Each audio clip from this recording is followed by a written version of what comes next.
Назад по паузата со рекламите, заедно со нашиот следен гостин, за кој веќе имавте најава и се однесува токму на она што ќе го разговараме, а за кое исклучително сметаме дека, и како медиуми сметаме дека е важно, особено за тоа што и граѓанскиот сектор го истакнува ова прашање години наназад во своите барања.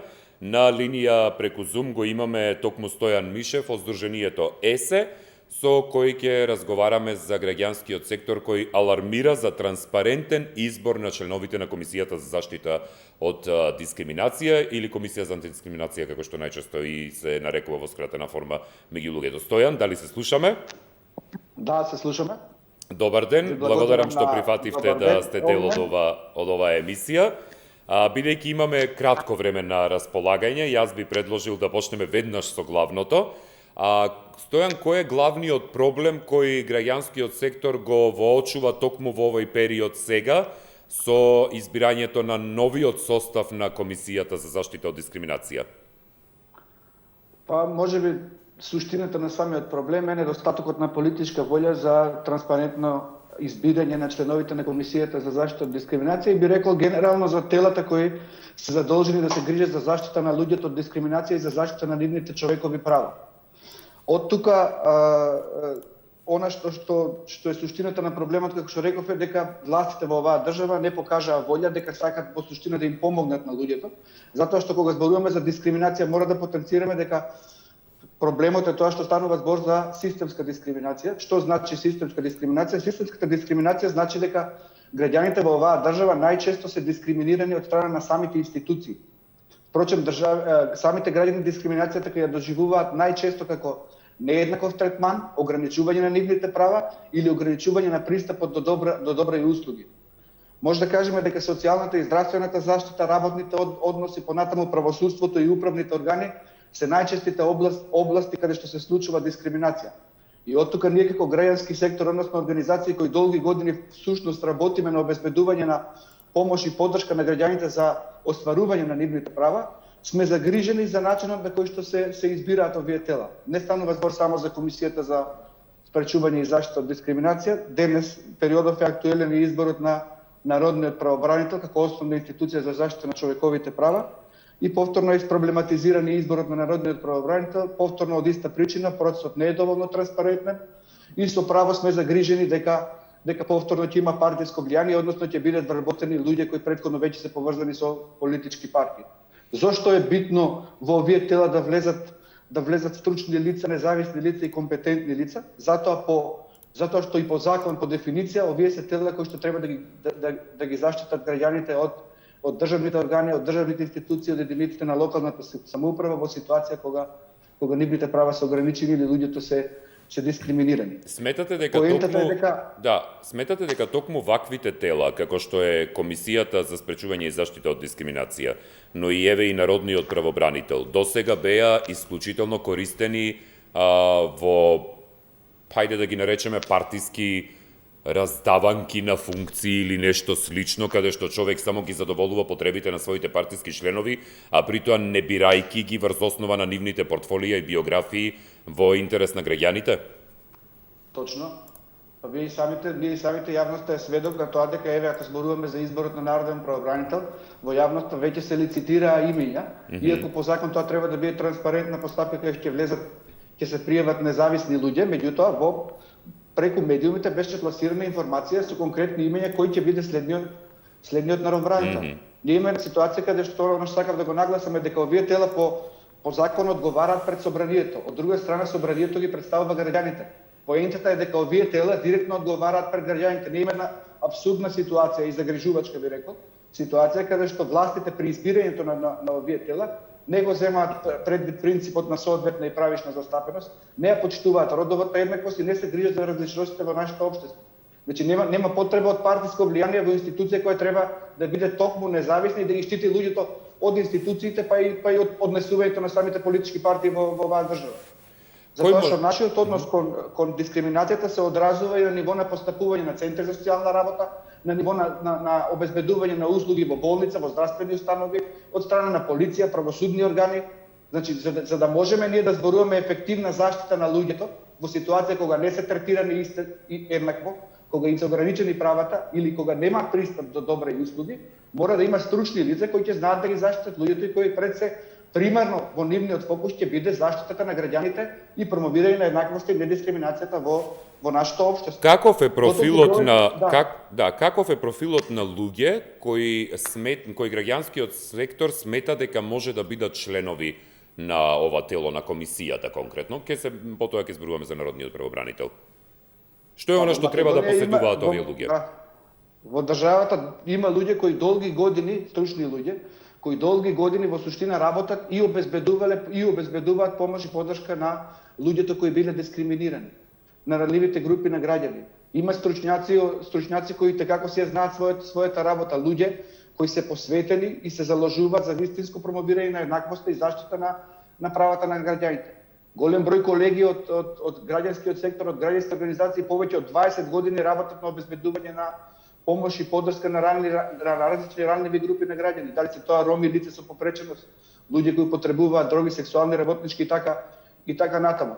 Она што е суштинско е дека најпрво јавноста треба да ги зголеми очекувањата кај самата јавност.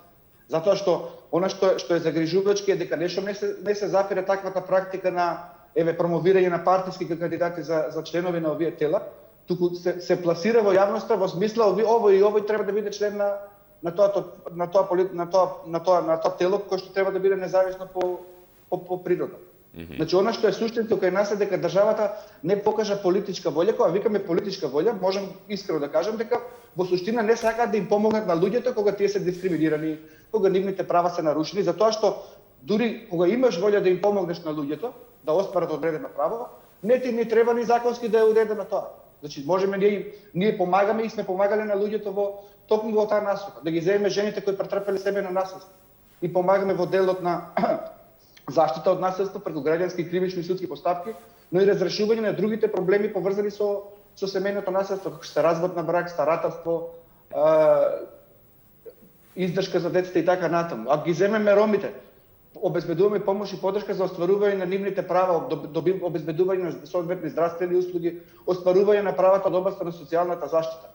Токму ова се институциите кои истовремено вршат дискриминација на граѓаните. Затоа е битно да имаме луѓе, членови, кои што сериозно ќе се сватат својата работа, но и луѓе кои се посветени и имаат историјат на истручност во оваа област. При тоа подеднакво важно Огнене паралелно, мислам, непосредно после формирањето на самата комисија, ние ќе треба да посветиме особено внимание, државата ќе треба да посвети на обезбедување на буџетски средства за да заживее самиот закон и за да имаме на транспарентно, ефективно и отчетно работење на самата комисија за спречување и заштита од дискриминација.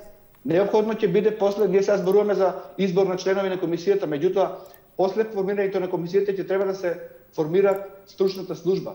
Апелираме, алармираме во таа стручна служба повторно да бидат влезени стручни и компетентни лица врз база на нивните квалификации и врз база на нивните досегашни заложби. Сегашните законски критериуми 10 години работно искуство во областа на правото се доста општи и остават простор за малверзација, како што и самите сме сведоци.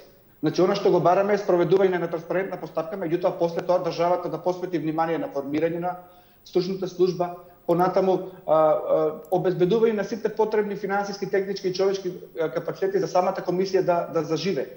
Во насока на зголемување на транспарентноста, потребно е комисијата да и текако интензивно да презема превентивни активности во делот на промоција на еднаквоста, човековите права, недискриминацијата. Луѓето во оваа држава немаат доверба во институциите. Дури мале бројот на граѓани кои што дури и ранливите групи на граѓани, половина од нив не се запознаени со законот и со надлежноста на комисијата за спречување и заштита од дискриминација. Од тука неопходно е после формирањето на комисијата и текако да се направи еден план, стратегија за комуникација со јавноста и да се превземат конкретни активности за промовирање на надлежноста на ова тело во јавноста. Затоа што дури и тие кои што се запознаени со тоа дека постои комисијата, изјавиле дека не се задоволни од начинот на кој што самата комисија е представена во медиумите и во јавноста. Значи ќе треба да се работи. За зголемена ефективност ние не можеме да зборуваме за ефективна работа ако нема доволно буџетски средства и тоа буџет кој ќе биде планиран врз база на објективните потреби на самата комисија. Комисијата мора да стекне капацитети да го брани, да го презентира буџетот пред собранието и да го брани буџетот пред собранието на Република Македонија, затоа што собранието е тој орган кој што треба да го изгласа буџетот. Неопходно ќе биде јакнење на капацитетите на едукација, постојана едукација и континуирана едукација на членовите на комисијата и на членовите на стручната служба, во смисла јакнење на нивните капацитети за да бидат посензитивни кон потребите на различните ранливи групи на граѓани. Јакнење на нивните капацитети за буџетско работење, за подготовка, планирање на буџети, јакнење на нивните капацитети пред се за транспарентно и отчетно работење. Неопходно ќе биде да се ревидира самиот систем на собирање на податоци, за тоа што редовно да се објавуваат податоци за работата на комисијата, со цел јавноста да биде информирана во смисла по кој основ луѓето граѓаните биле најчесто дискриминирани, во кои области најчесто се дискриминирани, кои се институциите кои што најчесто ги дискриминираат граѓаните. Да следи дали институциите по добиените препораки и мислења за да кажеме надминување на дискриминацијата навистина го промениле своето однесување. Кои се тие институции кои повторуваат дискриминацијата врз граѓаните? Кои се позитивните примери кои престанале со дискриминацијата и работат реално на остварување на човековите права на граѓаните во Македонија? Зборот ми е и како треба да се посвети особено внимание на заживување на самиот закон, непосредно после формирањето на самата комисија. Меѓутоа, првиот чекор и неопходен услов за да може да заживее и да функционира оваа комисија како што треба, како независна во пракса, е да имаме независен избор, една транспарентна поставка. Она што ние го баравме како граѓански сектор е дополнување на член 18 во Законот за спречување и заштита од дискриминација кој сега повторно се усвои, затоа што ние 2 години во оваа држава немаме всушност функционална комисија за спречување и заштита од дискриминација. Лани по донесувањето на законот се пролонгираше периодот повеќе од скоро 1 година не се усвои комисијата. Поучени од тоа, видовме дека без прецизно дефинирани критериуми и законски рокови во однос на поставката за избор, во оваа држава за жал не можеме да спроведеме транспарентна поставка. Од тука она што го баравме е дополнување на законот како гаранција дека во пракса ќе имаме избор на квалитетни и стручни лица, затоа што нема волја од страна на тие што бираат дека тоа ќе биде така. Затоа апелираме да се организира една јавна дебата на која што јавноста ќе биде запознаена со биографиите на луѓето кои се пријавиле да бидат членови на таа комисија. Граѓаните ќе можат самите да видат кои се луѓе се пријавили, кои се нивните квалификации, односно колку се стручни за утре да работат во насока на заштита на нивните права. Стојан, само извини, всушност бараме организирање на поставката за избор по теркот на поставката за избор на членовите на антикорупција. Затоа што ние веќе имаме позитивна пракса и во тој закон е уредена таа поставка. Ние во суштина баравме исти законски одредби со цел да имаме една транспарентна поставка и затоа продолжуваме да го следиме процесот на избор не само на комисијата за антидискриминација, туку и народниот правобранител, затоа што она што еве сега е актуелно, ниту ние не бевме информирани дека собранието го објавило огласот и нешто го објавило, огласот е веќе завршен. Без притоа ниту еден од поголемите медиуми да информира јавноста дека има и отворен оглас за избор на народниот правобранител како основна институција за заштита на човековите права и оваа практика е повеќе од загрижувачка. Така, Стојан, бидејќи сме на крајот на времето за интервјуто, кратко само да најавиме дали сето ова што го споменавме досега, впрочем, е и прикажано низ лични примери на видеото кое ќе го видат гледачите во продолжение за дискриминираните од системот. Точно, ти благодарам, Огден. Можеби низ видеото подобро ќе се илустрират проблемите со кои се соочуваат дел од луѓето кои се дискриминирани во нашата држава и граѓаните повеќе ќе имаат јасна слика во смисла што се соочуваат граѓаните и зошто е неопходен и важен изборот на членовите на ова независно тело за заштита на граѓаните од дискриминација. Стојан, многу ти благодарам за издвоеното време, за тоа што беше дел од Студио 10. Така, ќе ги оставиме гледачите да го изгледаат видеото од 8 минути од прилика во продолжение и токму да видат за се ова што зборувавме досега и за важноста и она што гостинот Стојан Мишев од Сдруженијето ЕСЕ го спомена, а се однесува токму на наши сограѓани дискриминирани од системот. Останете со Телевизија 24.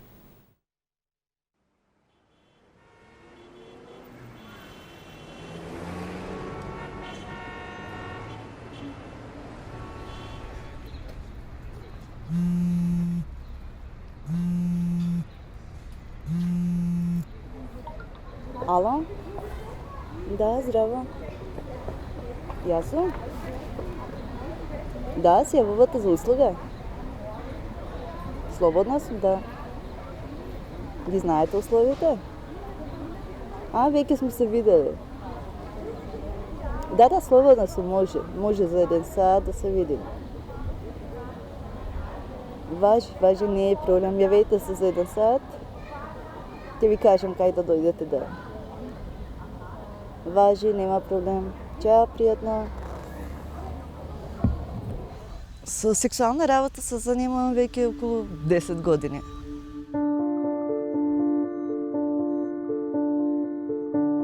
Не правам ништо срамно. Не повредувам никој. Не правам штета на општеството, работам работа како и секоја друга работа.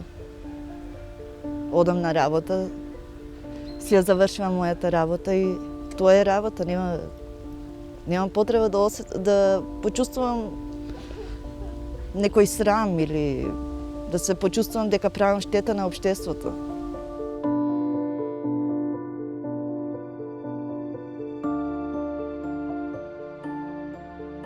Најчесто дискриминацијата ја доживуваме од институции.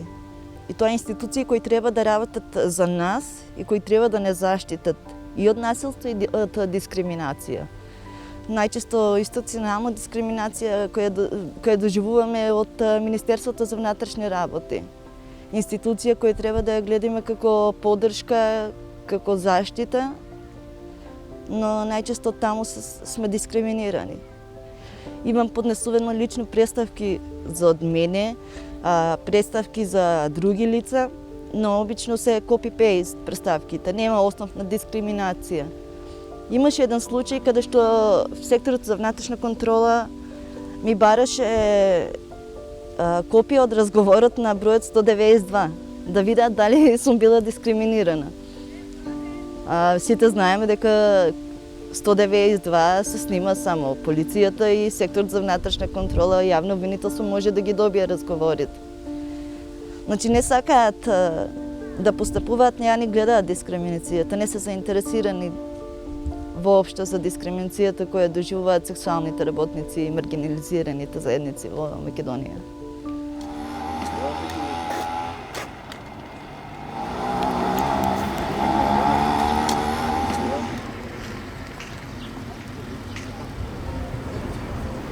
Се работи сега набрзо, имам ново роденче, така да нели треба да се пријави малото. Бевме ја и жена и детево за да се пријави. Меѓутоа имаше гужва заради ова вирусот. И седевме, дечко ни кажа, чекајте таму ред, има ова, и за да влезете натре. Викам, окей, ајде, чекај, гужва имаше секако, нели?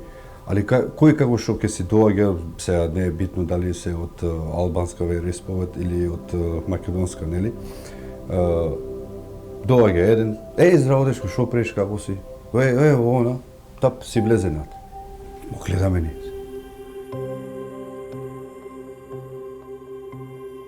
Пак чекам, чекај, колку веќе треба да се чека. И на тој што беше тој одговорен, нели, заради влезот, и му викам, дечко, дај да завршам работа.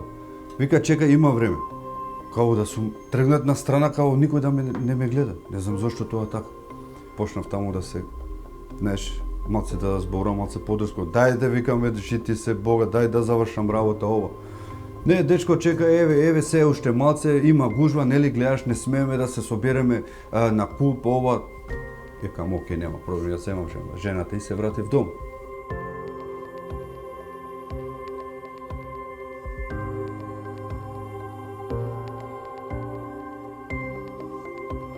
Едноставно не можам да сватам една работа. Како нас не гледат?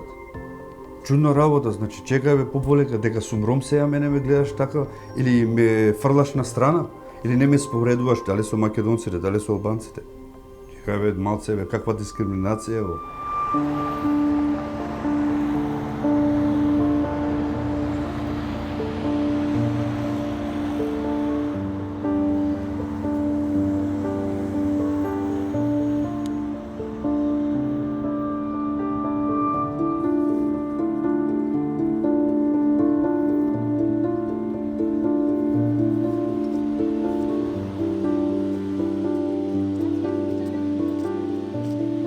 минатата година, иако имавме подобро законско решение со новиот закон за спречување и заштита од дискриминација кој беше усвоен во мај 2019 година, во суштина во пракса изостана ефективна заштита на луѓето кои се дискриминирани, воглавно поради неформирањето на комисијата во предвидениот законски рок, но и подоцна поради укинувањето на самиот закон од страна на Уставен суд.